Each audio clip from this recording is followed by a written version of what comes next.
believe this with every fiber of my being.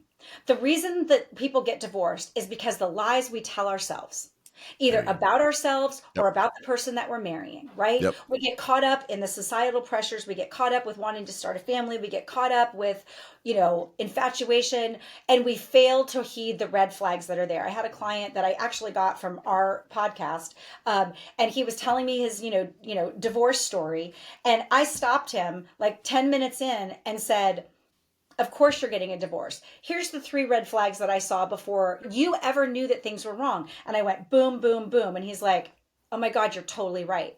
And I go, this woman was giving you strong indications. So it was the lie he told himself. We excuse away the behavior of both ourselves or whatever. We marry somebody that maybe is ideally what we want, but isn't actually what we want, right? I don't know. I think sex comes into it a lot, but you marry the girl next door or the boy next door, but you really are really like, you want to do crazy sex stuff, right? And your Right. person you're marrying isn't the person that you're going to be doing that with. So it's a setup from the very beginning. Like, I think it requires a level of And people acceptance. change.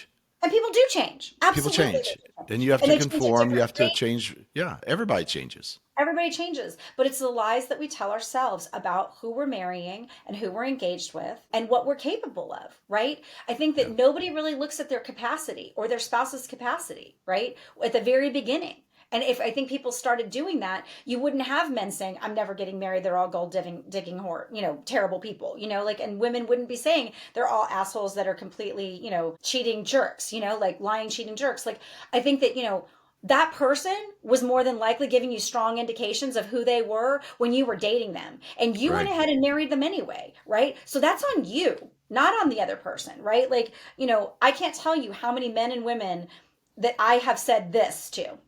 Okay, yeah, but that's who they are.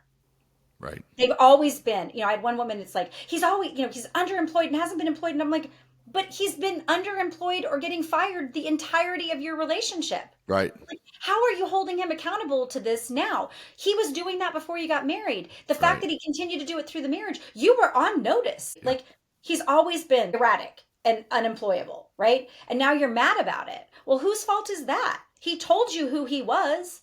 You didn't believe him. Whose fault is that? Not his. He's just That's a being good the point. same person he's always been.